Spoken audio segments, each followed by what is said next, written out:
welcome to Pepperwood's webinar series. My name is Stephanie Antonoro. I'm Pepperwood's Communications Coordinator, and I will be facilitating today's webinar. Pepperwood, as some may know, is a 3,200-acre preserve located in the Mayacamas Mountains of California within the ancestral homeland of the Wapo people. Today, we will learn about strategies for managing invasive species in grasslands. I'd like to present today's speaker.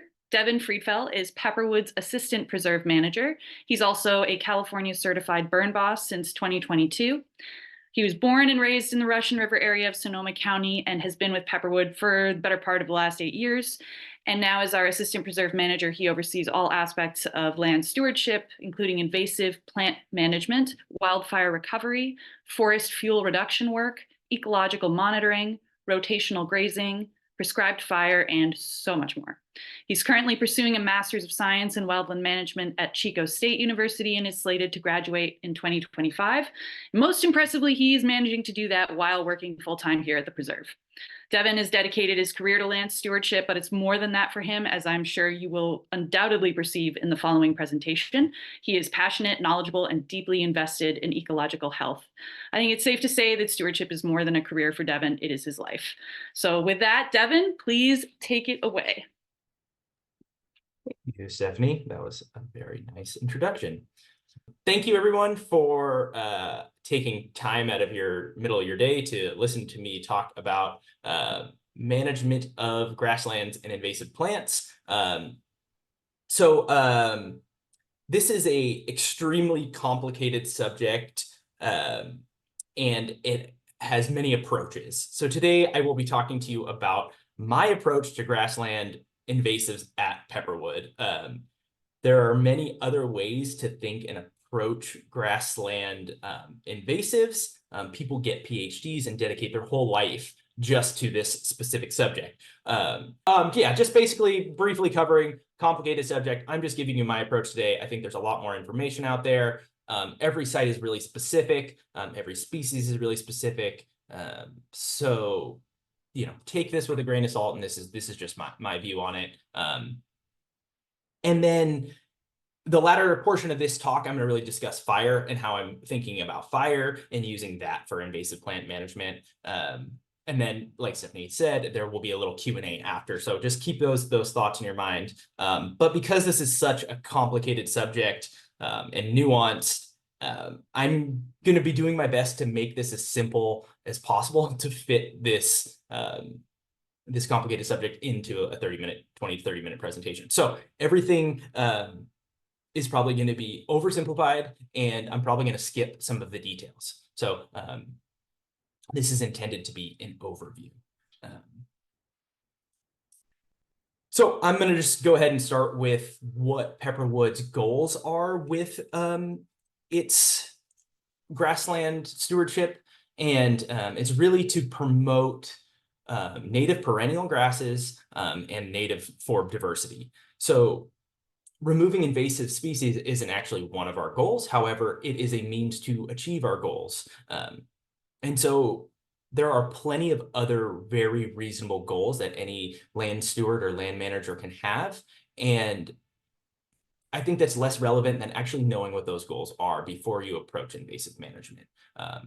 There is invasive management in grasslands is a challenge and a long haul, and it's often reassuring to have a goal to kind of go back to and understand why you're doing this, and to make sure that you're moving in the direction that you set your goal to. So this is just some of the pretty wildflowers that we have in our grasslands, and just kind of really showing some of the value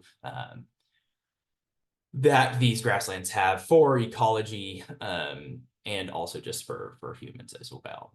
This is a purple needlegrass sprouting beautifully right after one of our prescribed fires. Okay, so initially when thinking about invasive plant management, I think it's important to focus first on the life cycle of the plant, because this is really going to determine what approaches make the most sense for this. This is an oversimplification, as most of this presentation is, but the three categories that these plants can be broken into are annuals, biannuals, and perennials. And each of these 3 life cycles will warrant a different approach.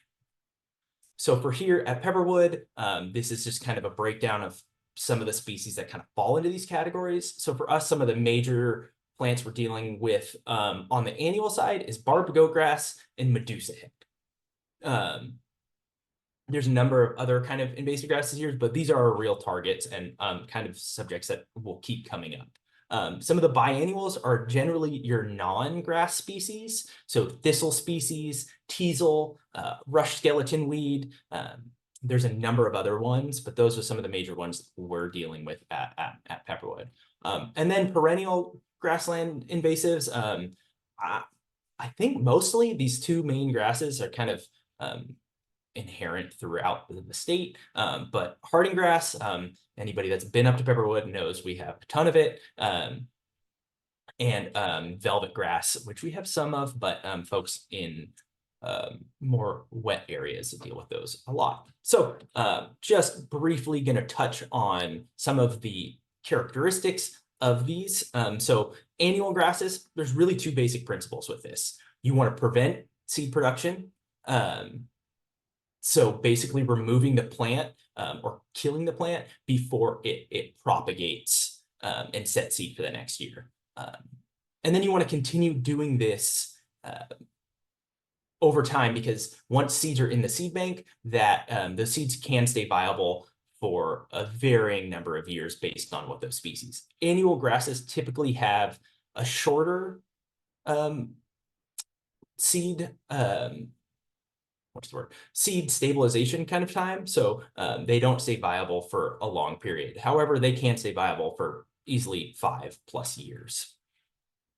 And I'm going to take a slight step back.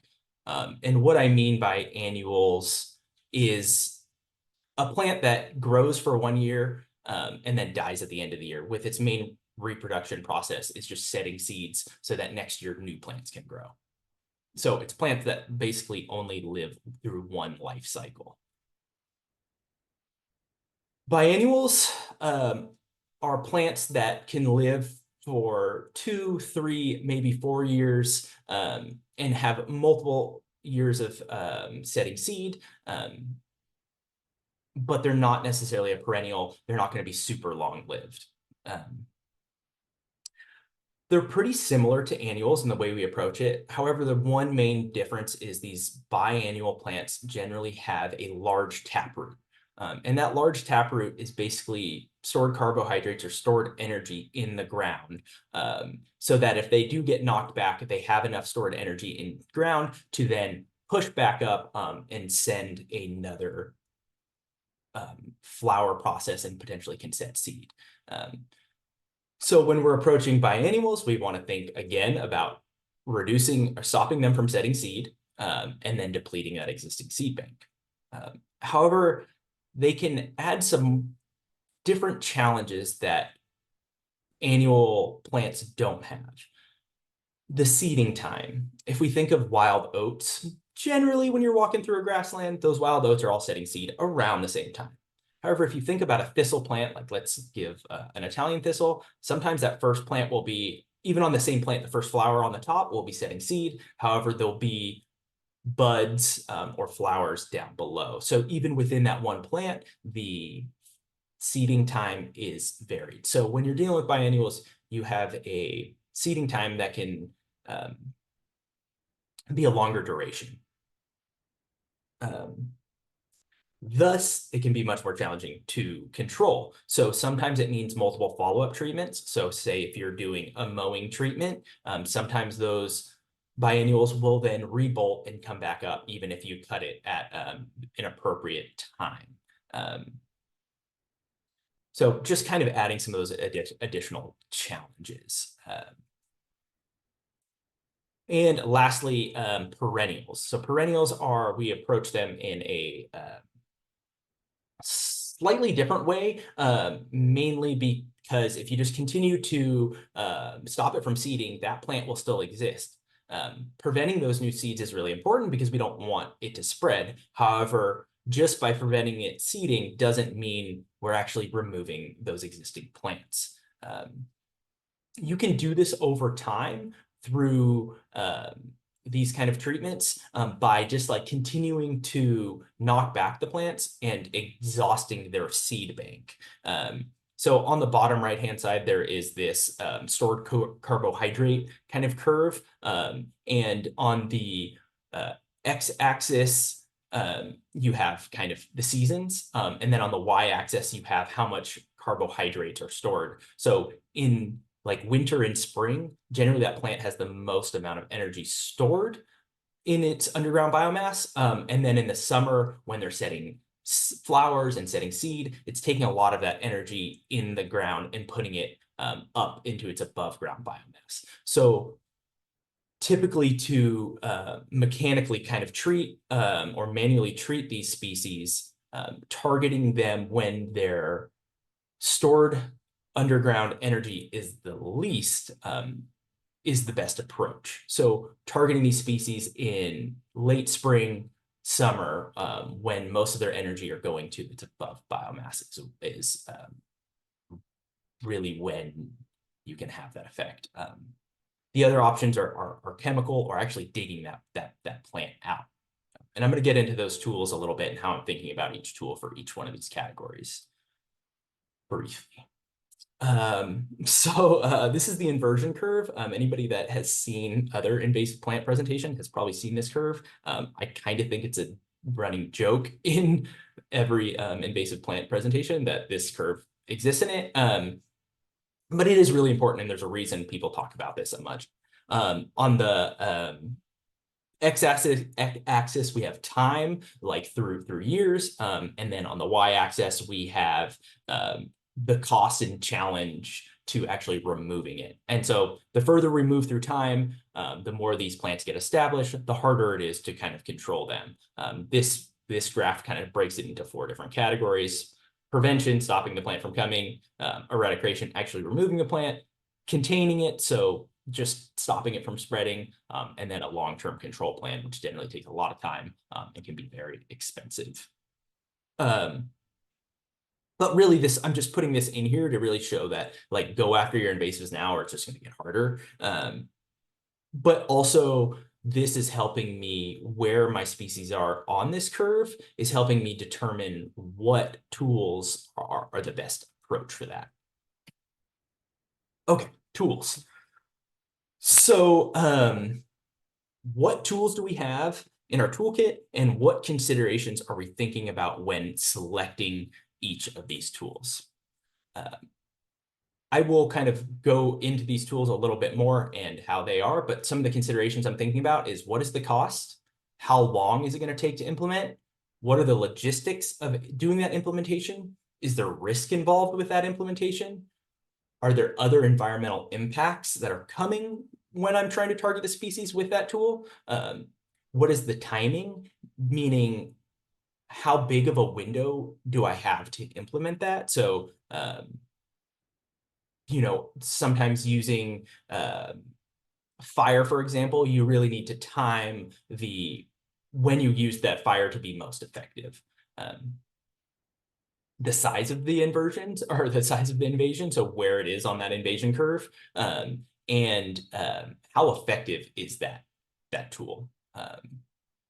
Really oversimplifying our tools, I basically put them into 5 categories: the manual removing, hand pulling, grubbing, digging, actually getting out there and physically doing it; mechanical, so using some kind of tool, whether that be mower or a flamer; chemical use, using herbicides; fire, whether that be a spring burn, a fall burn, or a pile burn, but they can all be effective if used appropriately at reducing invasive plants. And then just creating some native competition to outcompete, or at least put some competitive pressure on potential invasions.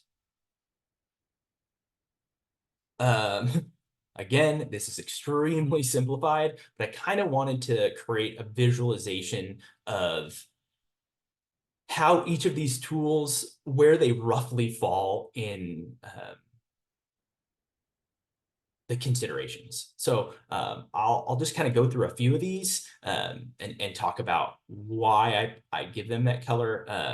Green is kind of that consideration is really beneficial for that tool. Yellow is you probably need to think about it a little bit more. And red is this is going to take some additional time and energy to think about this factor with this tool. So the manual removing, the cost is pretty low. You are just out there hand pulling or grubbing, so you don't really need a ton of tools. You don't really need a lot of expensive equipment. So it's pretty low cost. However, the time it takes to treat an area can take a long time, right? You're actually hand doing this, so it is a slow process to get your treatment done. Logistically, there's not a lot of planning. If you're out hand pulling barbed goat grass, you just need a trash bag, and you're just walking out to the site, looking at the site, and doing it. Logistically easy. There's not really much risk. Obviously, rattlesnakes, poison oak, sun exposure. There's some risk involved, and you need to take care of yourself in the field. But these external factors, there's not a lot of necessarily outside risk involved with that. Timing, so when you can actually implement this, is actually pretty forgiving. You can go start hand pulling barbed goat grass at the beginning of the season and work your way all the way to the end of the season. Even if I'm hand pulling barbed goat grass and the seeds are fully viable and they look they're about to fall off the plant, I can just carefully dump them into our trash bag, haul them off site. So it's a really forgiving window of when you can do this implementation. The size, this is not a super scalable method. So if I have about a half acre, a quarter acre of this invasive plant I want to remove, maybe hand pulling is a good choice. If I have it across 40, 50, 60, 100 acres, that is, without a lot of people, the hand pulling method isn't super scalable on these really large sizes. Other impacts, there's really not too many other impacts, right? You can be really careful. You can avoid all your native species while you're kind of walking out to the site. You're really just impacting your targeted species because you're physically out there being really methodical while you're picking which plants you want to remove and leaving which you don't want to remove. This is really can be actually a really effective method at knocking back a big population to get it to low numbers.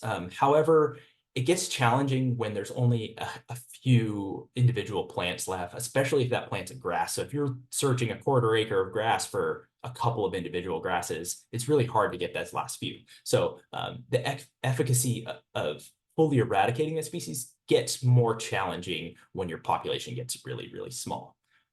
At that point, it's pretty good. You can keep it in check and keep really small populations. However, getting to that eradication can be challenging. I'm not going to cover all these because I think it's going to take just a little bit too much time. So, and I want to talk about the fire piece a little bit. So I'm just going to kind of cover some of the challenges with chemical and the way I'm thinking about chemicals. I know that is definitely, I don't think anybody's favorite first treatment, but logistically, you kind of sometimes you need permits. You want to be thinking about how you're approaching that. There's obviously risk involved to the operator. The timing really needs to be specific. If you target your species and you're using spot spraying and you can use a really small amount of chemicals at the right time on the right species to be extremely effective. However, if you're off of that time, you could put a lot of chemicals down and not be effective. So the timing is pretty important with that chemical. It's relatively scalable with spot spraying. I've never operated using like large scale spraying of chemicals, so I'm not going to speak to that. Your other environmental impacts, you're putting chemicals on the ground, you're probably spraying some species with some drift factors come in where that the chemical might blow in the wind a little bit and you're not as targeted quite as say hand pulling. However, sometimes chemicals can be the most effective way of removing a plant. And sometimes if all these other factors don't work in, maybe chemicals are your best choice. but there are so many of these other kind of factors. It rarely comes up in my world that I'm choosing chemical choice. However, it is a very valuable tool to consider in your toolkit. And I'm just going to talk briefly about fire too. Fire can be pretty low cost if you're doing it on scale, especially pile burning. But it can also, if you're scaling up, can be relatively expensive if you're bringing engines, getting resources involved, doing the prep. The timing, it takes a lot of time to kind of actually prep the unit, get all your everything kind of lined up. So there's a lot of planning time. However, the implementation can generally go pretty quick and you can cover large swaths of land. Logistically, fire, I think of all of these treatment types, is logistically the most challenging. That being said, small scale burning in the winter can be a lot less challenging. However, large scale burns in the spring can be a logistical challenge. There's some risk with fire, risk of escape, risk of injury. So there is some risk associated with it, at least much more than kind of manually removing or mowing. The timing, I left this space white because it really depends. And then size, this is, I think, the most scalable. If you want to cover large swaths of land, fire is kind of your best bet. However, depending on when you're implementing, how you're implementing fire, you can have potential negative or positive effects on other aspects of the environment. And then efficacy. If fire is implemented at scale timed right, it can be extremely effective. So thinking about hand pulling an area and trying to find those last few individual species, the fire will hit those last individual species, right? It's going to burn everything in your unit, and you know you've covered the whole area and have eliminated your target species without having to walk the field or mow the whole field and potentially missing some. So it's really effective at implementation. If folks have questions about these other ones, I'm happy to answer them, but just for time's sake, I'm kind of gonna move on to diving a little deeper into fire and how I'm thinking about grasslands. So I mentioned before in the tools slide, there's 3 ways I kind of break fire down into invasive management categories. There's pile burning, there's spring burning, and then there's fall burning. So I'll just kind of go through each of those 3. So pile burning, right? You can build a pile on your target species and burn that species and burn that pile, and it will kill that species underneath. A drawback about this is it's a really small area, right? We're not building a 1 acre size pile. We're building a 4x4 pile or 5x5 pile. So we're only targeting a really small area. However, it can be done in the fall, the winter, the spring. You have a really large time to implement this. So the timing of pile burning is basically safety wise. You're thinking about when's the safe time to burn this. However, that pile will eliminate that seed bank and kind of kill your target species underneath the pile. Winter pile burning can be really, really low risk. It can be accomplished simply by 1 person, an air quality permit, a shovel, and some newspaper and a lighter. So it can be really easy access for people. You obviously need woody material. If you have a big open meadow and you have an invasive species in the middle of that meadow that you want to bring a pile to, you have to drag that material to that location. So having woody species or having woody material in that area to create a pile is an important factor. It will kill the native species too. So if you have some native bunch grasses under there, they will also die too. So it's going to wipe out whatever's underneath there. It will kill the seed bank generally though. So that's really nice. You don't have to kind of keep coming back. It will just wipe that slate clean. You'll kind of get bare, left with ash and charcoal and bare earth that doesn't have the seeds. The also really nice thing about this is it will kill perennial grasses. So what those other fires like spring burning and fall burning won't really kill hardy grass. However, if I put a pile on hardy grass and I burn it, it will kill it in that area that I burned with the pile on.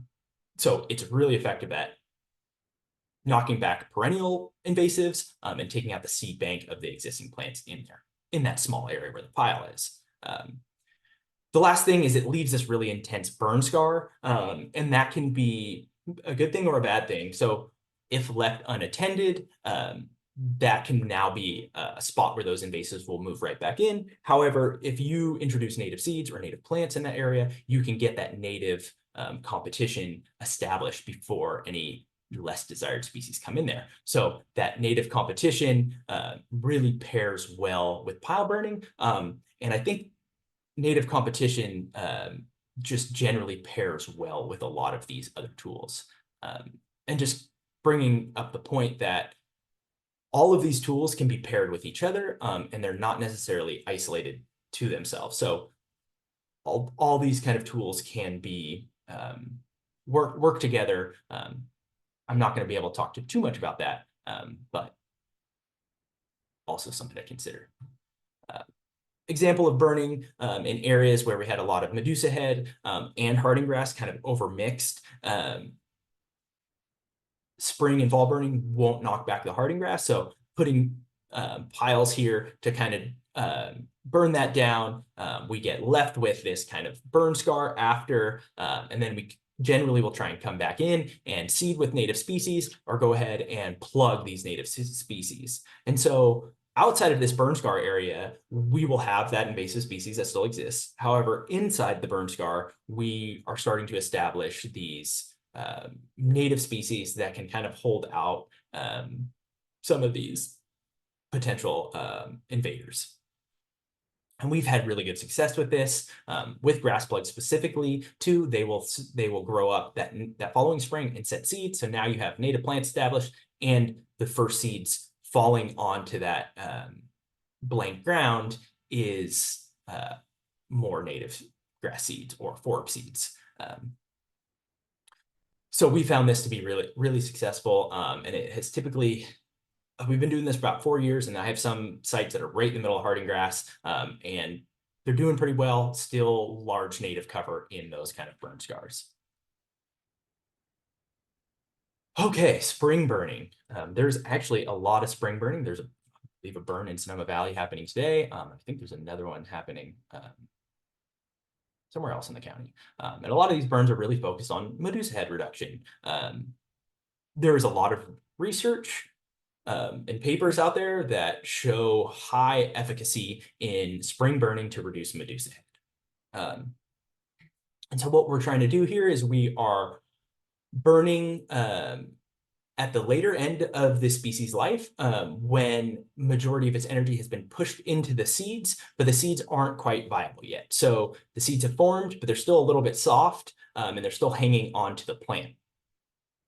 And so then we light the fire, kind of burns the area, and then the heat will either rupture and consume those seeds, or more likely what happens with the majority of the seeds is actually the moisture in the seed will turn to steam from the heat, and then it'll kind of kill the seeds and they won't be viable.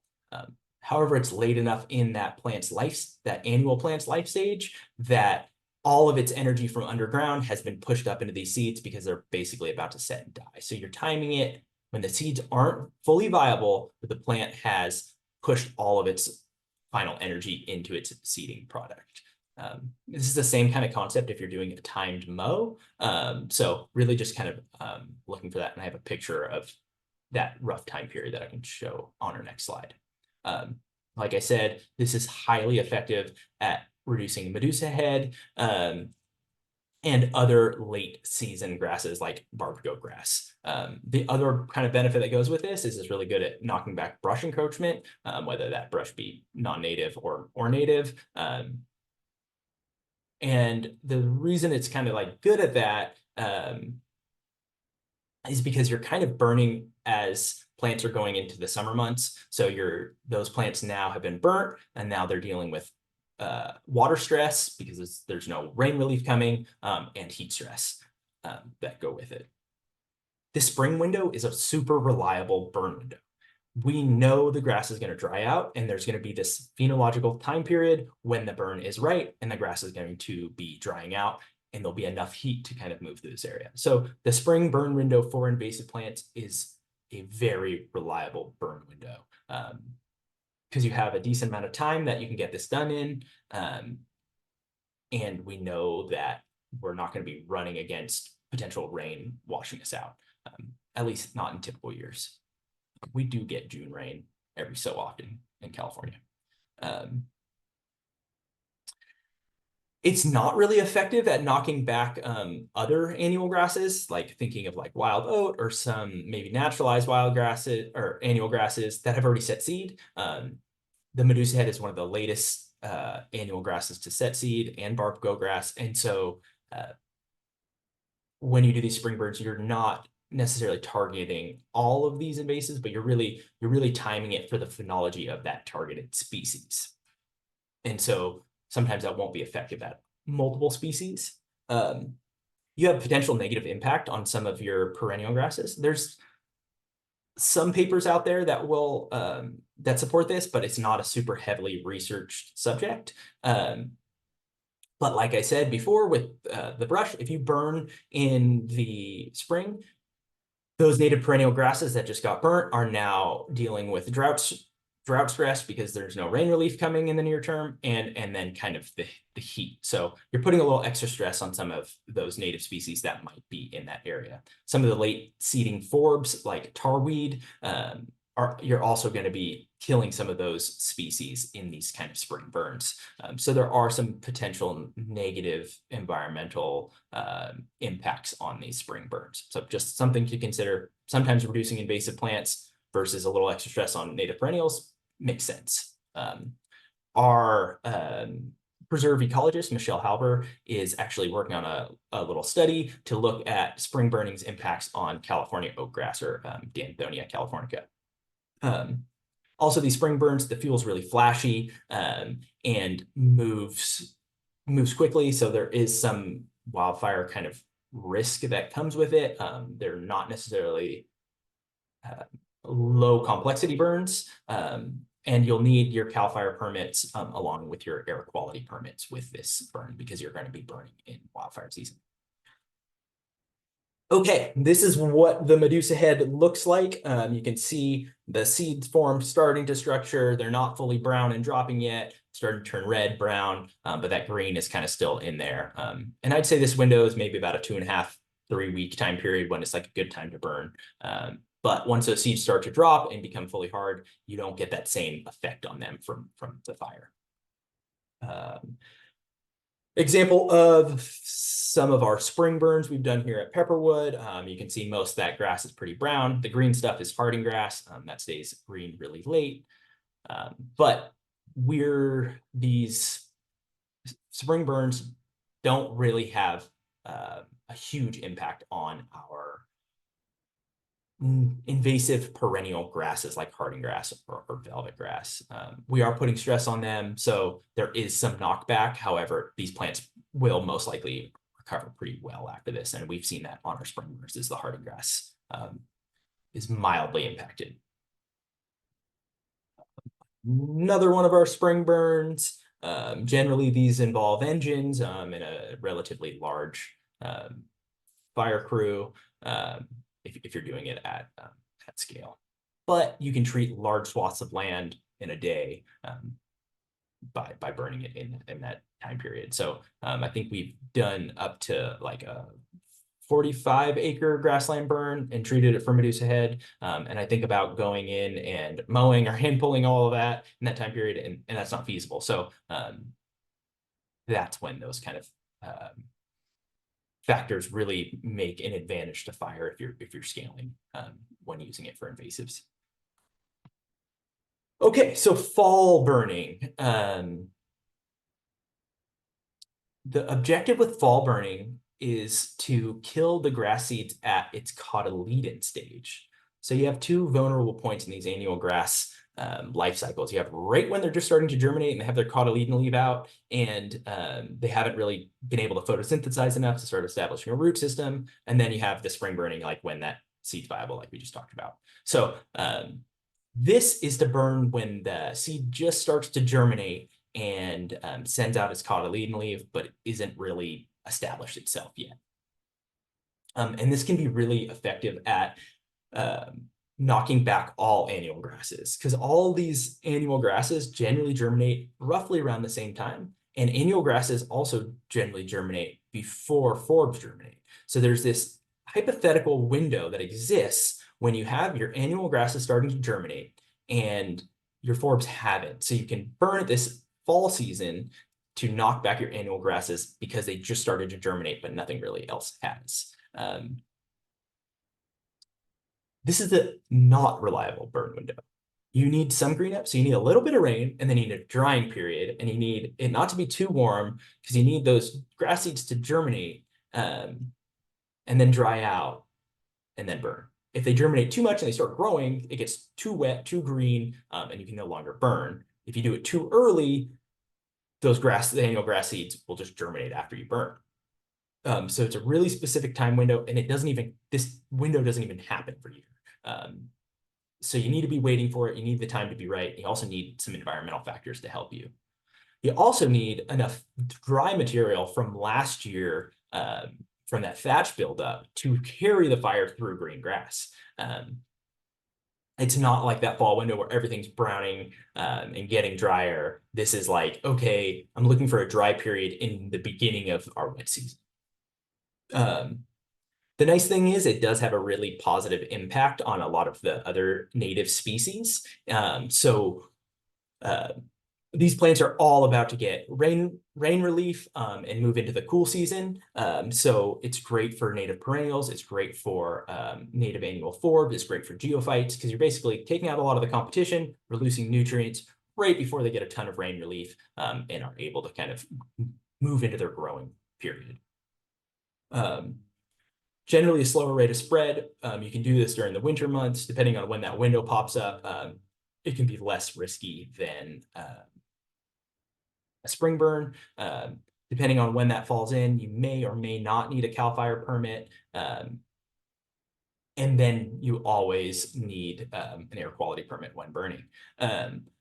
So effectiveness on annual grasses can be moderately effective. I don't think it's generally as effective as these kind of spring burns in terms of one time doing it. However, with fall burning, you're able to burn year after year in that same area because you're not really negatively impacting those native perennials. So I probably wouldn't do a spring burn in an area with a bunch of native perennials for like 4+ years in a row, or even 2-3 years in a row. I'm starting to think about it. However, fall burning in an area with a lot of native perennials, I'm pretty comfortable doing it year after year after year after year after year,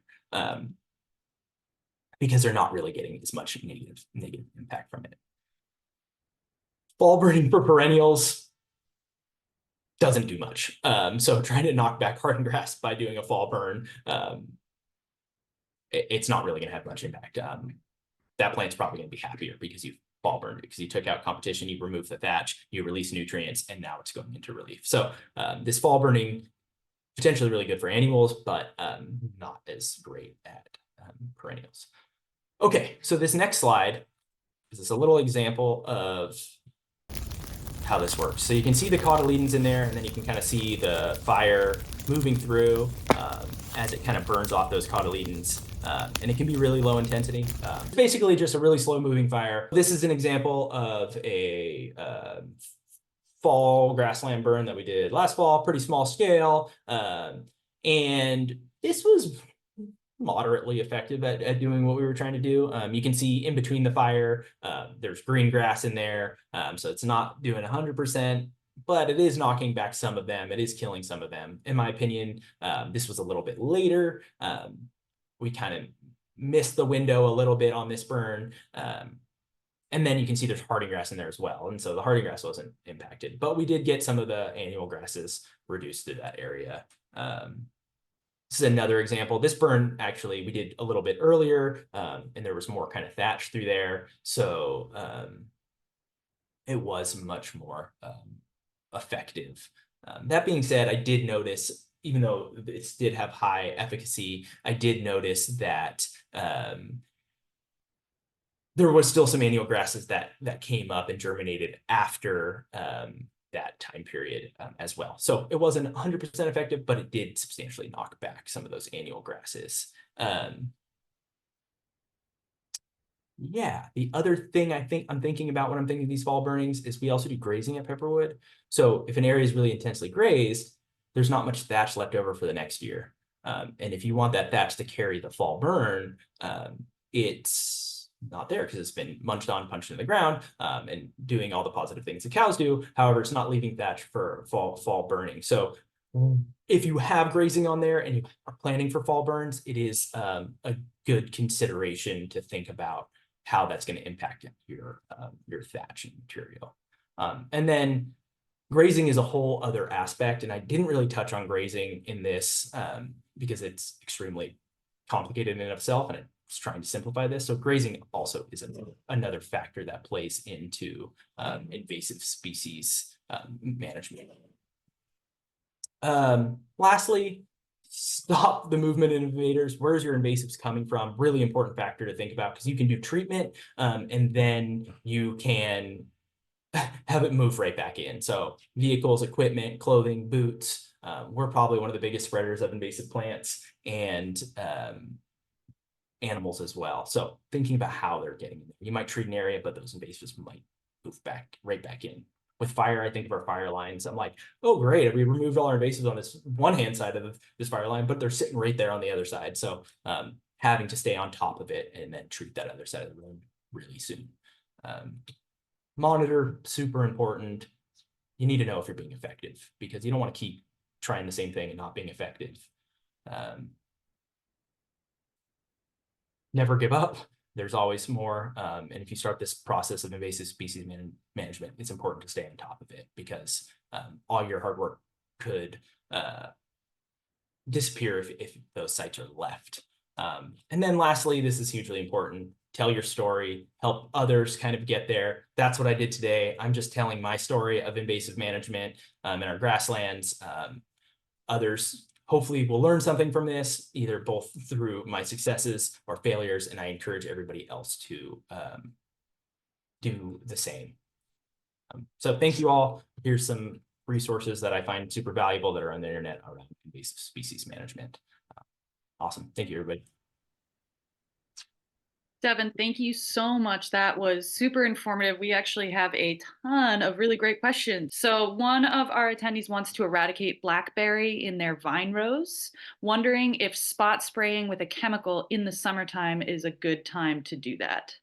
Yeah, totally. That summertime thing, thinking about that carbohydrate curve, once the springtime, it's pushing most of its energy up in, but in the summertime, it did all its fruiting and berrying and stuff. So all of its energy is out and it's starting to pull its carbohydrates like late summer, fall. It's taking its energy and pulling it from its photosynthesis and putting it back down into its roots time. So that's like the perfect time to do spot spraying with blackberries is that late summer, fall time period. And it can be really effective and maybe the only way you can actually get to eradicating blackberry unless you're crazy diligent and just dig it up.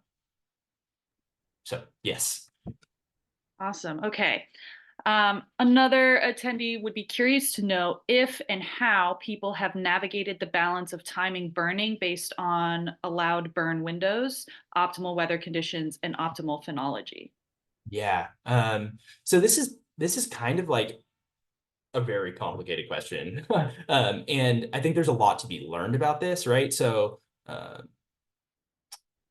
cultural indigenous burning has been happening on this landscape for since time immemorial. However, we're dealing with invasive species. So this is kind of like a modern subject that we're dealing with now. And there's been a lot more focus on invasive species. And now that fire's becoming re-recognized as a really good stewardship tool, I think people are really starting to think about like, okay, how is this fire piece going to be factored into this invasive management? But then how does that factor also play into the native species that are there and not wanting to have that kind of negative impact on them? I don't know if that answered the question, but it's I think we're still learning, and I think there's more information coming out, and I think there's probably a lot of really good studies that our universities are looking at, and PhD master students and researchers that are looking into this. Awesome. Yeah, I think that one is definitely its own rabbit hole to go down as well. I wish we had more time to respond to that in greater detail, but there's more questions. So another attendee would like to know if we do at Pepperwood any biological controls like weevils, etc.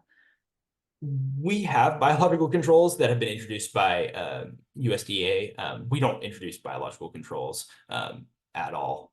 So they exist here, like I think a Klamath weed. There's been a beetle that was released a long time ago. We see it out here, and it's effective. I got to speak to somebody recently about biological controls, and he worked for USDA. He implemented them. And he talked to me about the process. It's about like a 20-year process to approve a biological, confine and then approve a biological control. So we have some, but we don't introduce them at all. That is above my pay grade because there's huge negative potential implementations. So I'll leave that to somebody else to do. Good to know. I think on your chart that would be the other impacts would be super red on that. It can be super effective, and there's wonderful examples of them, but there's also the terrible examples and the scary examples of them. Right. Okay. So a bit of a several part question here. So first part, does pile burning eliminate the seed bank for all invasives? And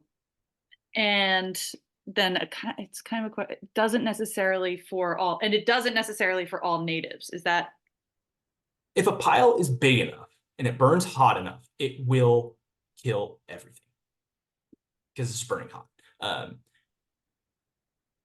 Our native species are very adapted to fire. However, if you put a bunch of wood on it and you light it on fire, the residency time, so how long that heat is on that plant, makes that really, really extreme. And most plants that are under a pile are not going to live. Most seeds that are under a pile are not going to live.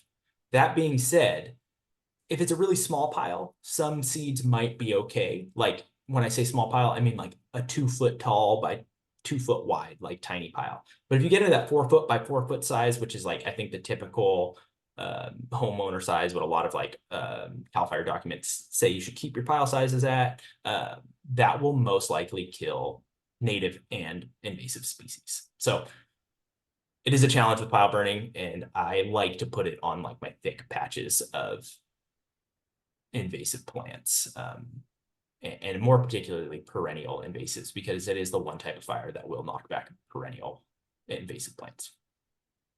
That's really good to know, and that actually answered the next part of the question about it killing the seed bank.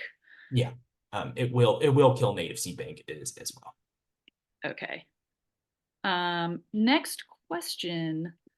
Are there additional methods or equipment in addition to plugs that you use for native seeding post-burn? Yeah, just going out and seeding. And so if I'm doing a broadcast burn, we have one coming up, and what me and some of the staff have been doing is going out and collecting our native seeds in the burn zone, grabbing those seeds, putting them in paper bags, letting them sit in a nice, cool, dry area. After we do the burn, we'll just take those seeds that maybe would have got burnt in it and just go redistribute them back into the burn area. Same with burn piles. Plugging is more complicated. We are blessed to have a wonderful nursery manager, but I understand that not everyone has those facilities. And really an easy way is collect seeds, redistribute them. It also is a really great way to get to know your native plants, get out, get to see the land. Like, it is a great way to engage with your environment in a positive way. And it's also pretty easy. You can get community members out.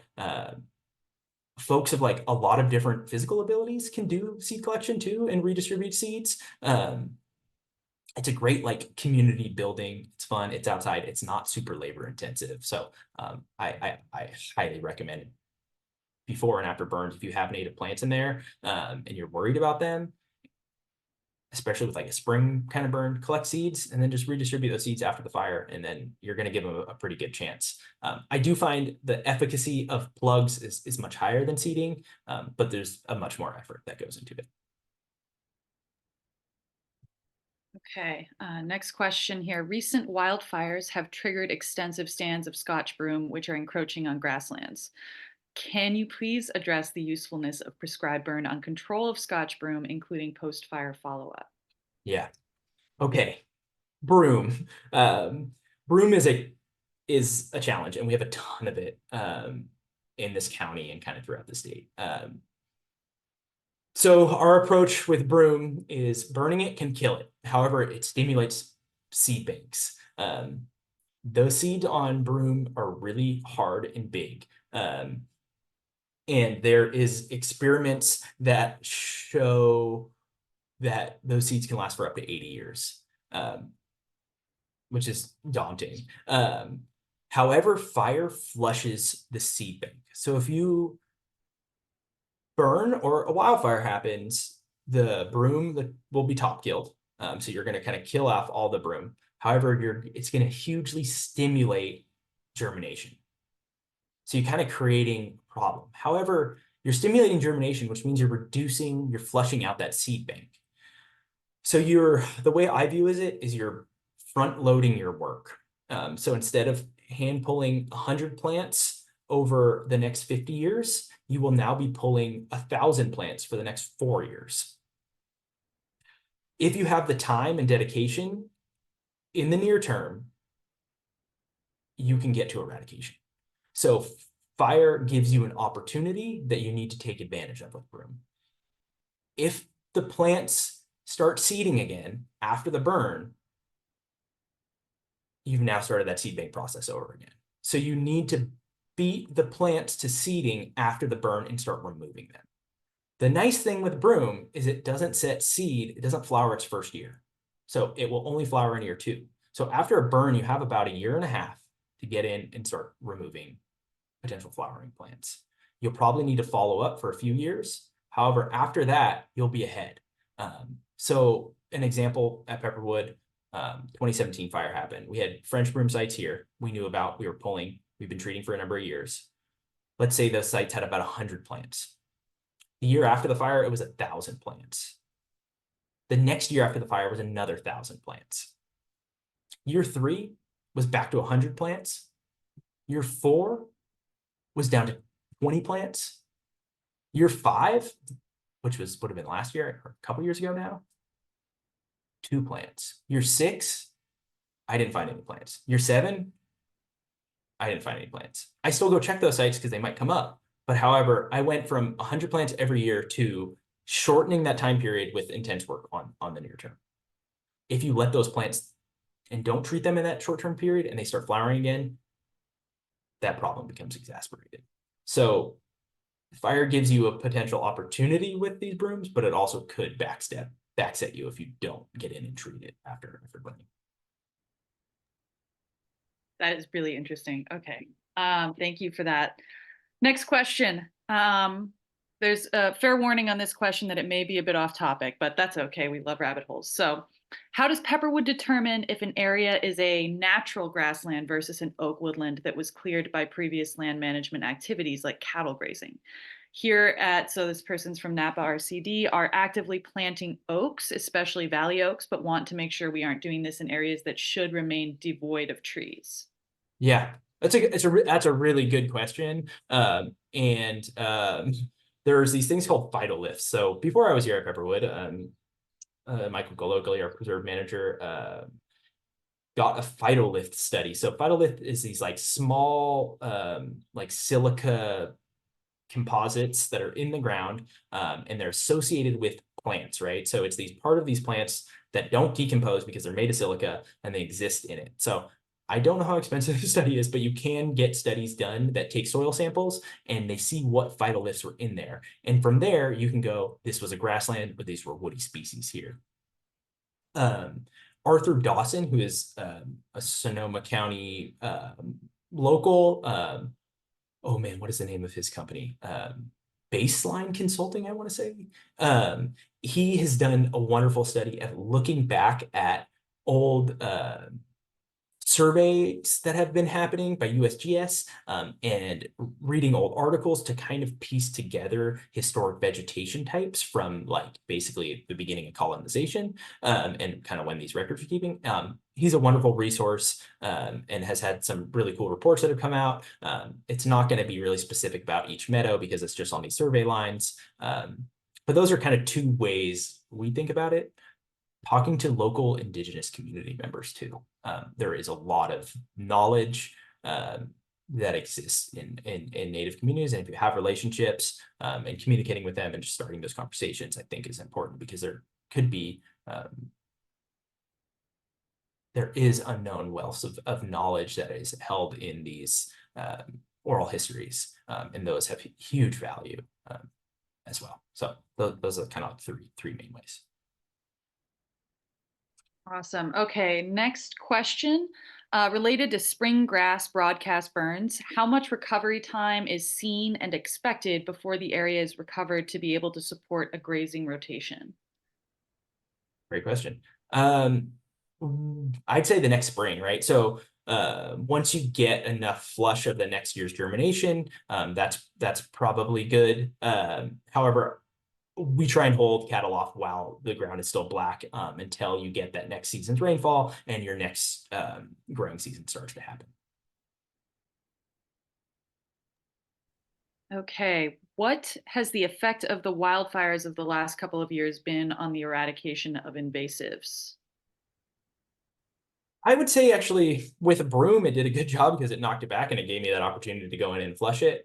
With the annual grasses, the way the timing of these wildfires were like October, November. So for annual grasses, they didn't really have much impact because they'd all had set seeds. And then, like I said, it's kind of like you're kind of like fall burns almost. And so for our invasive perennials, it didn't have much negative impact on them. So for our invasive grasses, pretty minimal impact because the timing didn't line up with, either kind of one of those. It wasn't really killing cotyledons because it was too early, and all those annual grasses that already set seed. However, with broom and some of the woodier species, it did have some impact by just burning them.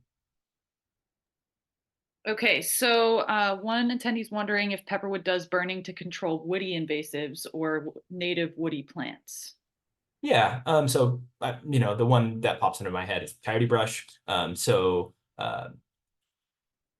Fire won't necessarily kill coyote brush, but it knocks it back. It keeps it in check. The other one is Douglas fir, a native wonderful plant, has a lot of benefits. However, once it starts getting into our oak woodlands, it starts choking out our oak woodlands. So burning to maintain like coyote brush out of our grasslands and kind of Doug fir out of our oak woodlands are two main species that we're using to use fire to target native woody plants. What do you recommend? Oh, sorry, were you gonna Oh yeah, continue? I was just gonna say Himalayan blackberry is a great one. It won't kill it, but it'll knock it back. So at least you can get in there and start digging it up. Is a non-native woody species that we'll use fire for. Good example. Okay. What do you recommend for velvet grass control? Can fire be used? It seems to establish well in thatch of native perennials and does appear to be deeply rooted, yet it blooms relatively late as if it had deep roots. What's up with that? Yeah, I deal more with harding grass. We have more harding grass up here than velvet grass. Our velvet grass patches are pretty small. We're upland dry. People typically in wetter valleys and stuff have a ton of velvet grass. That is a challenging plant, as perennial invasive grasses are. Mechanically removing it is a great way. I think with fire, generally they're growing in wet areas, so fire's not going to want to carry through there in a hot way. Pile burning on top of it will kill it. But fall burning is probably going to help promote it. And then spring burning, I don't think it'll knock it back because it's a perennial grass. You might have some impact. You can keep it from seeding, which is always good, keep it from spreading, but actually like removing those plants, chemical and like manually digging them out, I think are the ways that I've used to approach that species. I'm also not an expert at Holcus. So that velvet grass, there's some people that probably have some really good information because a lot of people have spent a lot of time and energy thinking about how to remove that. I wish I had a better answer for you, but fire, maybe not so much except for pile burning. Thank you. Okay. So it sounds like with spring burns, possibly all burns, timing is everything. Can you review ideal windows, or are they too specific to sub-regional climates? Are there any timing triggers to review with specific species? Yeah. Uh, I'm sorry, was this for spring burning or fall burning? Spring, right? She says spring burning. Yeah, so I think the first question is, can you review ideal windows, or are they too specific to subregional climates? So spring burning is, I think the window is much simpler than the fall window. You're basically your target species.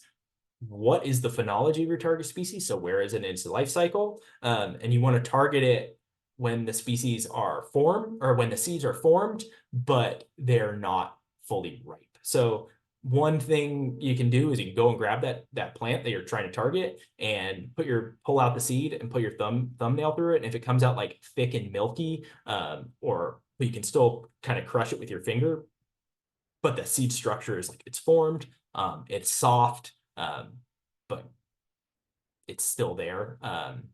That's pretty much your good time. And I would say that's the same with like all annual species. Once that seed's hardened, the moisture is left, so that the steam process that ruptures the seed because there's no more moisture left in the seed, you don't get as much of that. You might be somewhat effective, but the ideal efficacy is trying to time with that how far along the seed is, with those specific plants. And just to make sure you covered the second question here, any timing triggers to review a specific species? Anything else you want to say on that? Yeah, I'd say, it's depending on the species, and knowing the life cycle stage of that target species. Most of the spring burning I've done have been for Medusa head. But I know with like other species, I've done it for barb goatgrass, and it's the same kind of process, is like getting that time of the seed being not quite viable. The other one I can think of, I haven't done it yet, but I've been on some burns with it, is burning for yellow star thistle. So it's the same kind of thing. I think it's more of like when that plant's like in flower, but all of the energy of those annual plants is like out of the root system and it's like fully in.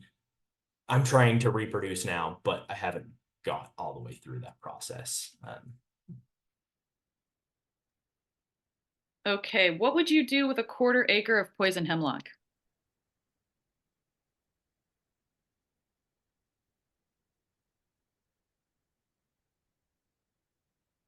Good question. Don't eat it. I don't even. Don't put animals on it either. It might be spot spraying. It might be going and cutting it. Um, Wear a mask, and probably don't use a mower. A machete works pretty well on poison hemlock. And then you have one person following right behind it. And once you cut it open, you can just put a dab of a chemical on it, and then that plant will absorb it on that fresh cut. And poison hemlock is a challenging one too. Thought we had a stumper there, but you got it. Yeah, I would say cut and paint, and maybe ask around of some other people too, because I'm sure I haven't dealt with poison hemlock a lot, but I have done a cut and paint method and it was relatively effective. Nice. Okay, thank you. How late in the season is too late for a spring burn to suppress annual invasive grasses? July, August? It's gonna depend. Like our July is, or it's generally gonna be in June is our rough time frame. But sometimes if we don't get any May rain, we're in drought time. It might be in May. And I would say it's too late once the seeds have dropped. Like if your targeted species has already dropped its seeds, you're kind of past your ideal time. You might be able to burn and still have some efficacy, but you're not going to get that efficacy. So it's going to matter on the species. It's going to matter on its phenology that specific year. And our spring phenology can vary a lot. Last year, it was super cool and wet. We even got some rain at the beginning of June. And so we did our grassland burn super late in spring or late in June, and it was super effective. This year, we have another burn plan for late in June. It's a little bit drier and warmer this spring. So the phenology is further along. We'll see how effective it is, but we're going to be burning on the later end of this year, I think. Even though it's the same exact day, or maybe not same exact day, but same week that we burnt last year, and I felt like we were a little on the early end. So it's going to vary a lot based on the phenology that specific season. That's a really great point. Can you expand on how to best use broadcast fire to control thistle species? Hmm. broadcast fire to control thistle species. I would say spring burning is a good time. If you have really thickets of it, yeah, spring burning is ideal time. So like yellow star thistle is one of the later ones. Italian thistle, I don't know if you can do a spring burn for Italian thistle. I think they've set seed before everything's dried out enough to actually burn it. So you, right, if your plant is setting seed while everything else is green, you can't really do a broadcast burn because there's not enough dry material to carry the fire through the green grass. So yellow star thistle definitely can be effective in that spring window with that same concept. Wait till it's like flowering and putting all its energy into its seed production. But some of those earlier, like Italian thistle, might be more challenging. And like that's when mechanical or manual kind of treatment, I think, would work best.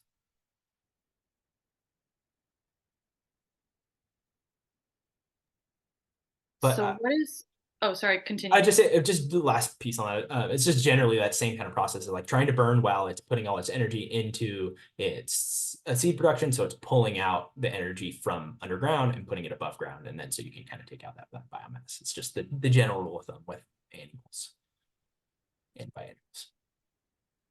What is your feedback regarding rattlesnake grass, major and minor? I consider rattlesnake grass a quote unquote naturalized species, basically meaning it's so established here, I'm probably not going to remove it. However, promoting perennial grasses is our goal. So reducing annual grasses of all types is. So I think that fall burning to reduce the annual cotyledons is probably the best approach for that. It's an early cedar, right? So when we're talking about Medusa head, barb goatgrass, yellow star thistle, those are later in the year. Rattlesnake grass is setting seed earlier. So the burn time needs to be earlier. And is there enough dry material to carry fire through that while that seeds are like viable and ripe? Might be a little bit more challenging, just like I was kind of saying with Italian thistle. However, doing those fall burns to produce all those kind of annual cotyledons of those annual grasses is going to be effective, and that's going to target that rattlesnake grass as well.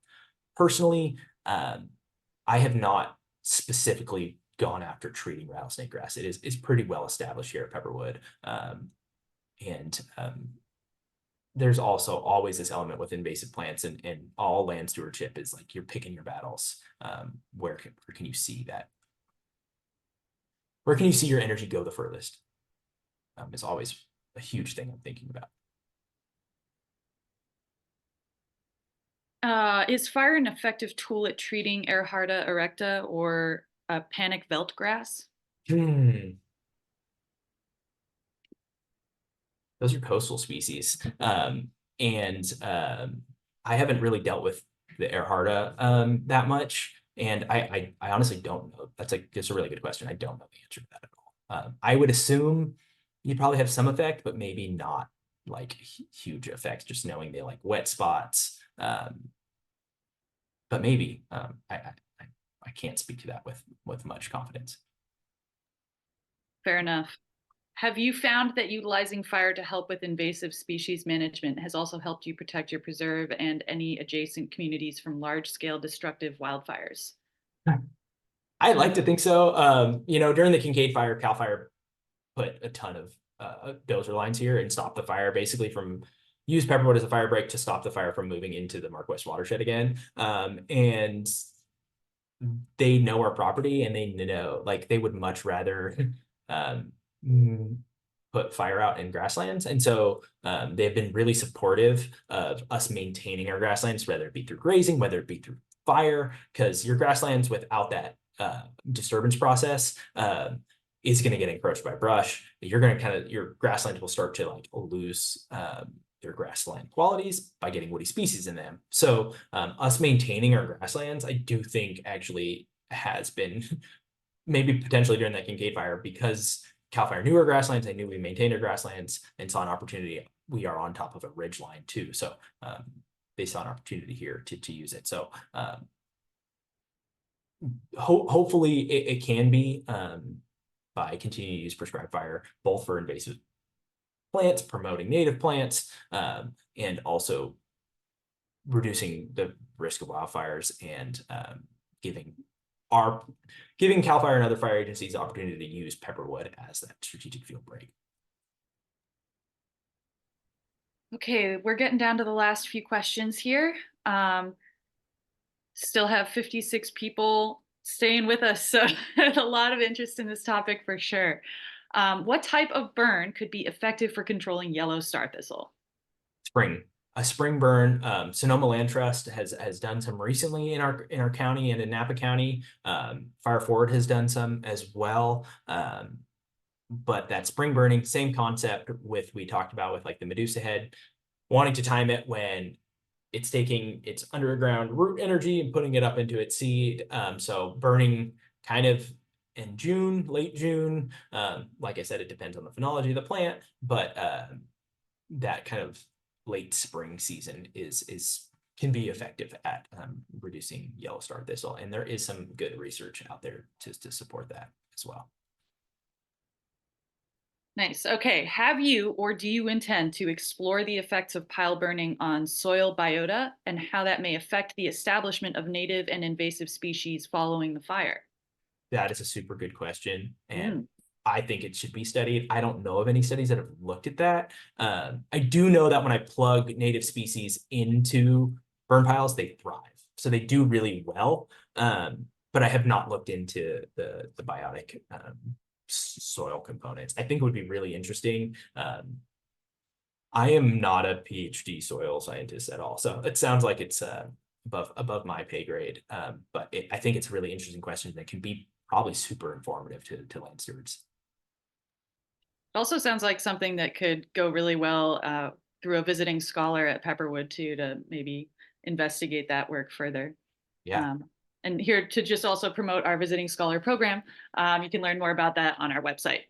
Next question. Related to that, have you had any learning experiences reseeding burn piles with seed collected on site?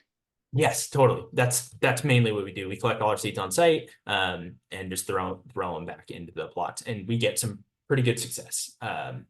Some more than others, and I'm still trying to figure out what those factors are. Like, why did that one work really well and that one didn't? And I don't know. And maybe so what I'll do is I'll throw seed down into that pile, and then I'll take a McLeod or a rake and just kind of rake them in to get as much soil contact as possible, hopefully hiding some of those seeds, because the birds know when you throw seeds out that they're always talking and watching you. And I kind of joke when you do native seeding, like 50 to 75% is feeding birds, because they're like, oh, thanks for the snack. And as soon as you like walk away and turn around, there's birds on it. However, like raking it in and getting like more seeds thrown down than you'll ever think about, some are going to come up and their birds aren't going to get them all. So yeah, you can have some pretty good success. We do plugging too. We grow into plants and then plug has like a 6-inch root system on it. And we'll plug those in the ground. And that has really good success. But we can only grow so many plugs, so we'll also do seeding. So we over collect, grow some, and then seed some as well. Have you tried pile burning on pampas grass before? Yes, I have, and it works pretty good. A small one, right? Like they can get huge. So I've done it on like, one that's 1 or 2 years old, and it was effective. There is probably a point in a size where it is no longer effective. I don't know where that is, but for small ones, it can be effective. Can you elaborate on timing or other strategies when burning Himalayan blackberry? Yeah, so I think burning Himalayan blackberry it's a perennial, right? A perennial woody species. So you're going to want to knock it back. I think burning into that kind of, you'll have to do some follow-up treatment with blackberries. Burning alone won't get rid of it. So burning in the fall, you're going to be creating space for it to kind of come up and grow. However, burning in the springtime, a lot of times they're growing in wet areas, so you might not have enough heat to kind of do what you need to do. So I really think just burning at any point to get rid of that above ground biomass, which might be fall, and then following back up to mechanically remove or kind of spot spray as they start to germinate back up. Excellent. Okay. Uh, Another question here. I feel like velvet grass is a naturalized species in Valley Ford area, not worth effort to control. Do you feel this is reasonable? I think making your own goals, and I hear you on that. Like it's so far on the invasion curve, like it is at the point. I do think efforts to control it from continuing to spread is very worth it. Maybe not eradicating it, but stopping the spread of it, I think is always valuable. I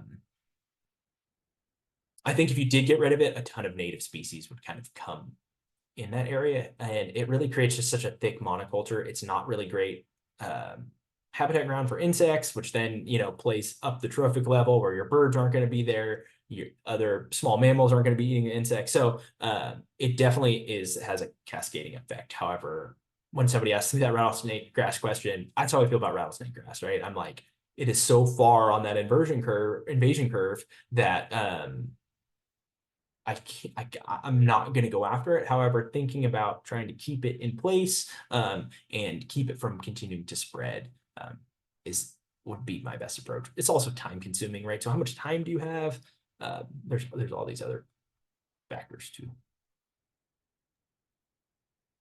Really good point. Okay. Final question here, unless I get another one in the box in the time it takes you to answer this. So, because a fall burn is safer and easier in East Napa County, what tips do you have? If I buy bulk native seeds from that place in winters, would it help to follow up a fall burn with lots of seed? Yes, I do think it would. Hedgerow Farms, awesome, wonderful people there. You can get site specific or watershed specific seeds. Native seeds are very, very expensive. So I will preface with that. If you can do some of your own seed collection, I really, really encourage it because you can reduce your costs. It also gets you to walk the land base, gets you to like engage with the land base, gets you to like start to pay attention to all the species out there. Collecting enough seed to then reseed is totally probably not realistic. So I do encourage both, right? Hedgerow Farms is wonderful, but native seed can get really expensive, especially like I said, if you're given a quarter to 3/4 of it to the birds.